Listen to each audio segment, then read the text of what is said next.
Assalamualaikum warahmatullahi wabarakatuh. Oke, mahasiswa semua, sekarang kita masuk ke pertemuan kedua mata kuliah analisis dan interpretasi peta. Bahasan kita kali ini adalah tentang peta dan atlas. Oke, sebagai outline, jadi ada dua subbahasan yang akan kita bahas minggu ini. Yang pertama tentang salah satu tahapan dari penggunaan peta, yakni membaca peta, dan juga tentang atlas. Oke, untuk membaca peta, dimulai dari pengertian peta dulu. Jadi yang pertama, berawal dari adanya banyak objek di permukaan bumi, kemudian dari situ ada kegiatan pemilihan, ya, jadi proses representasi kenampakan yang dipilih, kemudian ditransformasikan pada bidang datar menggunakan pengecilan dengan skala. Ya, jadi karena adanya proses yang dipilih, maka kemudian ada peta administrasi, kemudian ada peta penutup lahan. Contohnya seperti itu. Nah, dari situ kita sebagai seorang kartografer, ya, kita sebagai seorang pembuat peta, kita pemikiran kita yang utama adalah kita berpikir bagaimana how. Ya, jadi kita berpikir bagaimana objek yang ada di permukaan bumi yang banyak sekali itu kemudian bisa terrepresentasikan, bisa tergambarkan dengan baik ke dalam bentuk peta. Supaya apa? Supaya si map user ini bisa menangkap informasi yang ingin kita sampaikan. Banyak hal yang bisa kita pertimbangkan di sini, ya, mulai dari bagaimana simbol dari peta, kemudian bagaimana penyajian dari petanya, apakah disajikan secara fisik atau secara digital, misalnya seperti itu. Oke, kita masuk ke definisi kartografi, ya. Jadi mengingat kembali, mereview kembali apa definisi dari kartografi. Kartografi dari definisinya memuat 3 aspek, ya, seperti kita pahami bersama, ada seni, ilmu, dan juga teknologi tentang pembuatan peta, sekaligus juga mencakup studinya sebagai dokumen ilmiah dan hasil kerja seni. Nah, dalam kartografi ada beberapa sub bahasan, ya, jadi ada terkait dengan bagaimana kita menyiapkan peta, mulai dari memikirkan sumber data, kemudian bagaimana peta tersebut seharusnya dibuat, simbolnya, layoutnya, dan lain sebagainya. Kemudian bahasan tentang penggunaan peta dan juga peta sebagai media komunikasi kita sebagai seorang geograf. Nah, kartografi sebagai sistem komunikasi dimaksudkan bahwa yang namanya peta itu merupakan alat kita untuk mengkomunikasikan data spasial, ya, untuk sebagai alat representasi dari real world, dunia nyata, untuk bisa kemudian diterima oleh user atau resipien. Jadi alat utama kita untuk mengkomunikasikan data spasial ke user.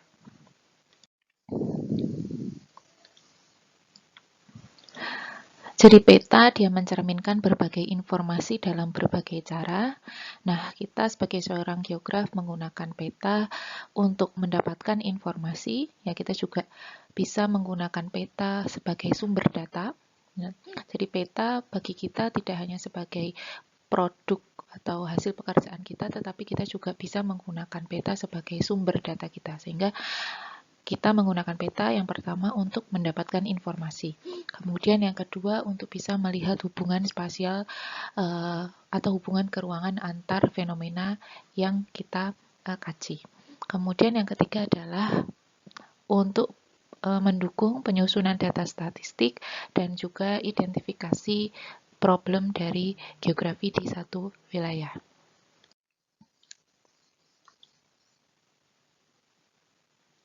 Nah, untuk bisa menggunakan peta sebagai salah satu sumber informasi, maka kita pengguna peta terlebih dahulu harus memahami hal yang berkaitan erat dengan penyusunan peta. Yang pertama ada informasi tepi, kemudian ada simbol, skala, dan juga pencerminan relief. Oke, ini adalah tahapan penggunaan peta, kita ketahui bersama. Yang pertama adalah membaca peta, map reading. Jadi map reading ini fokusnya adalah pada identifikasi simbol, ya, atau membaca arti simbol. Kita lihat di peta itu ada simbol apa saja, kemudian kita mengidentifikasi arti simbol tersebut dengan melihat legendanya. Kemudian yang kedua adalah analisa peta. Jadi pada tahapan ini sudah mampu mengetahui apa yang digambarkan pada peta. Kemudian dilanjutkan dengan melakukan pengukuran atau mencari nilai dari unsur tersebut. Ya, jadi pengukuran luas, pengukuran lokasi, penentuan lokasi, menggunakan koordinat, pengukuran jarak, dan lain sebagainya. Itu masuk pada tahapan analisa peta. Kemudian yang ketiga adalah interpretasi peta, yaitu tahapan ketika kita mulai mencari jawaban yang lebih dalam. Mengapa satu objek itu punya sebaran tertentu, gitu.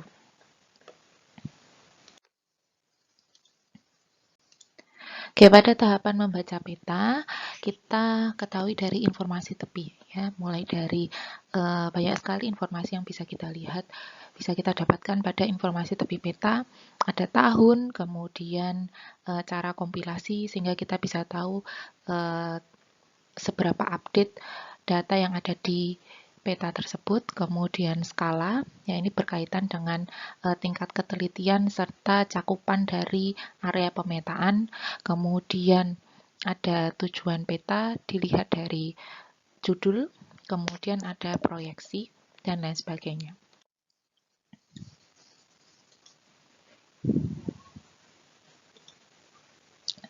Oke, dan ini ada sedikit kartun gitu ya, map reading.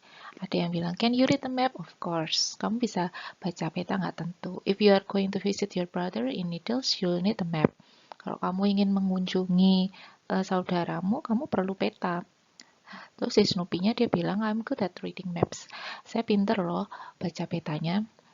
I just don't know what all those squares and dots and lines and colors and numbers and names mean. Tetapi aku nggak ngerti apa maksudnya dari semua kotak, titik, garis, dan warna-warna itu artinya apa.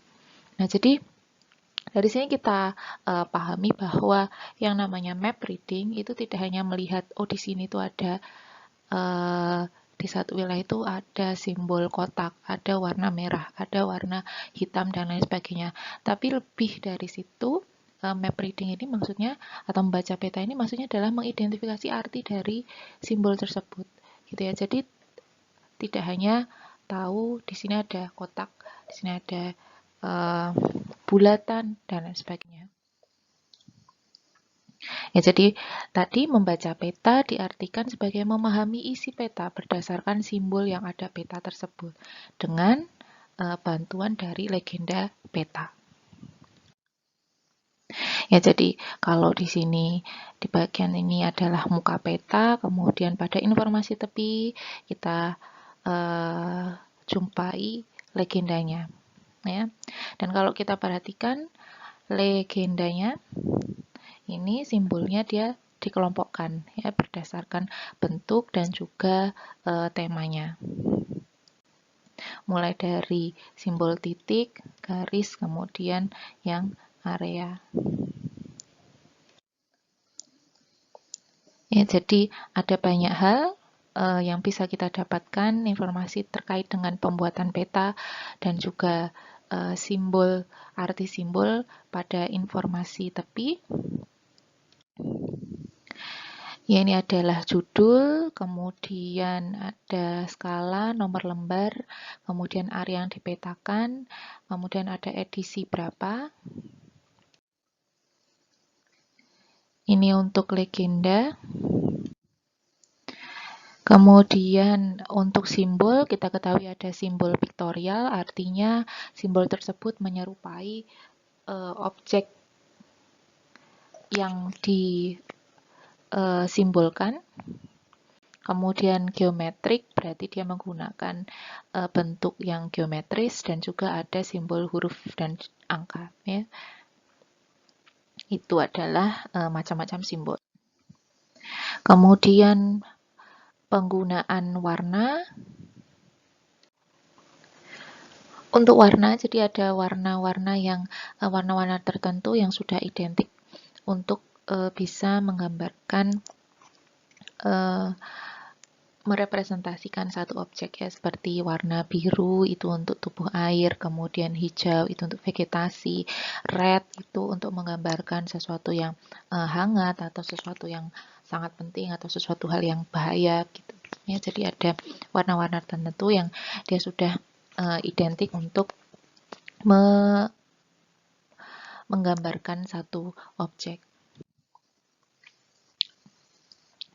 Untuk RPI sendiri itu ada merah, kuning, hitam, biru, ya. Jadi merah itu untuk unsur transportasi, kuning itu untuk permukiman, hitam itu untuk gedung, ya, unsur buatan manusia, kemudian biru sama untuk unsur hidrologi. Ini juga sama, ya.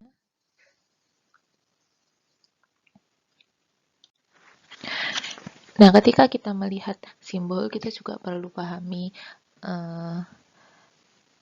jadi kalau misalnya di simbol itu ada perbedaan, di sini ada perbedaan ukuran gitu, ya, ukuran ketebalan dari garisnya, kemudian di sini juga ada perbedaan kerapatan dari simbolnya, berarti kita pahami bahwa pada objek tersebut terdapat hierarki, ya. Di sini misalnya ada jalan yang besar, kemudian ada jalan yang kecil. Kemudian ada inset dan petunjuk letak peta. Ada informasi terkait proyeksi, sistem grid, datum, dan lain sebagainya. Serta ada instansi pembuat. Nah, itu tadi subbahasan yang pertama kita terkait dengan tahapan dari penggunaan peta, yakni membaca peta. Nah, sekarang kita masuk pada subbahasan kita yang kedua, yakni atlas. Oke, atlas, ya. Atlas yang kita maksud di sini merupakan kumpulan peta yang dia disatukan dalam bentuk buku maupun versi digitalnya, yakni pada multimedia. Kemudian atlas ini dia memuat informasi geografis, ya, baik itu yang dia sifatnya fisik maupun sosial. Contohnya seperti batas administrasi, kemudian dilengkapi dengan statistik, ya, data-data statistik, kemudian ada tambahan informasi terkait dengan kondisi sosial dan ekonomi.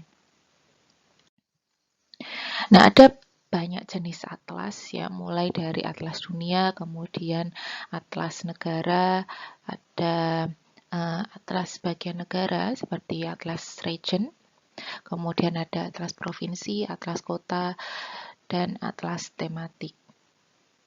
Yang mana atlas ini juga dibuat dalam berbagai ukuran. Ya, jadi atlas itu merupakan satu kumpulan dari peta, di mana kumpulannya ini bisa berdasarkan lokasi. Ya, jadi dia bisa berdasarkan lokasi atau cakupan area pemetaannya. Ya, tadi kalau atlas dunia berarti satu dunia, kalau atlas negara berarti satu negara, tapi bisa juga dia sifatnya tematik. Ya, bisa atlas sosial atau atlas kondisi fisik, atlas kebencanaan, ya, jadi bisa berdasarkan lokasi maupun berdasarkan tema. Untuk pengumpulan dari peta-petanya menjadi satu atlas. Nah, ada beberapa perbedaan antara peta dan atlas. Jadi kalau peta bentuknya masih berupa lembaran gitu, kemudian dia tidak punya indeks dan tidak ada info tambahan. Sedangkan untuk atlas itu dia bentuknya sudah berupa buku, ya, sehingga dikumpulkan dari berbagai peta. Kemudian ada informasi tentang indeks dan ada informasi tambahan. Ya, misalnya untuk atlas kebencanaan itu ditambahkan juga statistik atau data tentang kejadian bencana pada satu daerah itu bisa dimasukkan dalam atlas ya sebagai informasi penunjang untuk atlas tema kebencanaan seperti itu. Oke, jadi ini adalah contoh indeks pada atlas ya. Jadi ada informasi X dan Y-nya, kolom dan barisnya, kemudian ada informasi juga tentang halamannya. Ya, jadi contoh di sini kita lihat ada metro 12 C besar C kecil ya, maka kita bisa ketika kita ingin mencari kota metro, misalnya kota metro itu di mana, maka kita bisa cari di halaman 12. Kemudian kolom yang C besar dan baris yang C kecil ya. Maka inilah kita bisa melihat lokasi kota metro. Begitu. Nah, seperti yang tadi sudah dijelaskan bahwa atlas ini dia tidak hanya dicetak, tetapi kita bisa juga ada beberapa atlas yang bisa kita akses secara online gitu. Nah, ini saya sertakan ada beberapa situs penyedia atlas. Kita lihat bersama. Contohnya yang pertama dari National Geographic. Ya, jadi di sini dia menyediakan ada atlas dunia, atlas ada berbagai macam atlas, mulai dari juga atlas jalan dan lain sebagainya. Silahkan bisa kalian explore sendiri ketika kalian akses internet. Ya, ada Road Atlas, kemudian World Atlas, ada Atlas of the Civil War. Jadi kalau yang atlas di bagian kanan ini dia sudah tematik gitu ya. Jadi atlas yang menceritakan tentang perang sipil. Kemudian ada atlas yang dibuat oleh Kanada, ya Atlas Nasional Kanada.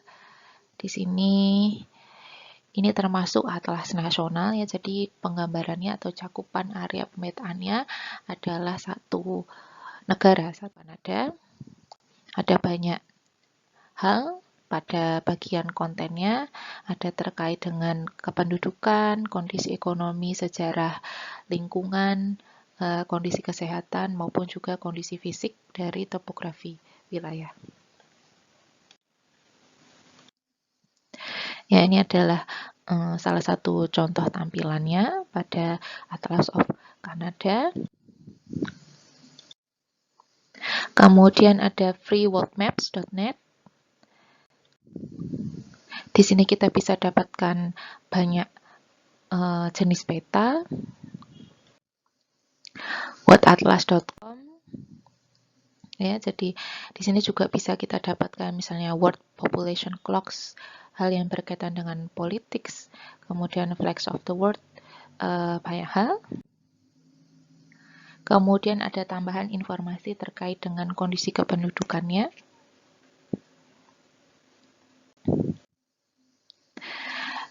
Untuk Indonesia kita juga punya atlas dari dibuat oleh BIG ya. Jadi melalui ini ya, alamat ini kita bisa akses atlas tersebut. Mulai dari kita bisa dapatkan informasi mulai dari wilayah NKRI, kemudian kondisi fisik, kemudian ada peta tentang potensi dan sumber daya alam, sekaligus juga sejarah dan penduduk. Di bagian kanan kita juga bisa mendapatkan story map dan juga e-book.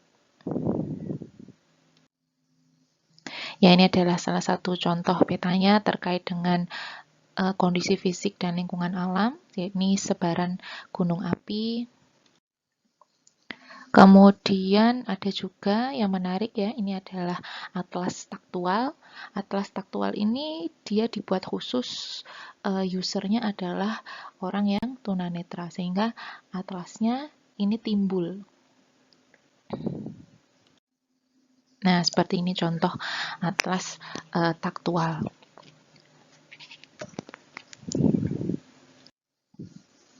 Ini untuk yang story map ya. Jadi atlas yang dia dikumpulkan berdasarkan tema tertentu ya, satu tema. Ada kalau di sini contohnya terkait dengan kejadian tsunami di Indonesia, kemudian sebaran batik Indonesia ya. Jadi tidak hanya petanya tetapi juga ditunjang oleh informasi-informasi lain, misalnya terkait dengan histori atau sejarah dari pembuatan batik gitu ya, arti dari pola-pola batik dan lain sebagainya. Nah, ini contoh dari story map tadi, atlas tentang batik. Selain itu, di sini di laman PIG tadi kita bisa mendapatkan banyak atlas lagi, ya, ada atlas budaya, sosial ekonomi, kemudian juga ada atlas junior. Ya, jadi atlas yang dibuat khusus usernya atau penggunanya adalah anak-anak.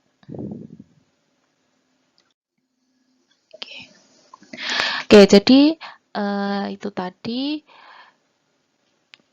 bahasan untuk pertemuan kedua ini ya. Jadi yang pertama tadi kita membahas tentang salah satu tahapan dari penggunaan peta, yakni membaca peta. Ya, jadi untuk membaca peta itu berfokus pada kita mengidentifikasi arti dari simbol melalui informasi yang ada pada legenda. Kemudian yang kedua adalah kita membahas tentang atlas. Jadi atlas itu merupakan kumpulan dari beberapa peta yang dikumpulkan berdasarkan wilayahnya maupun berdasarkan temanya. Ya, gitu. Oke, jadi terima kasih atas perhatiannya. Jangan lupa untuk presensi dan sudah saya sertakan password presensi untuk pertemuan ini. Oke, sampai jumpa di minggu depan. Bila taufiq wal hidayah. Wassalamualaikum warahmatullahi wabarakatuh.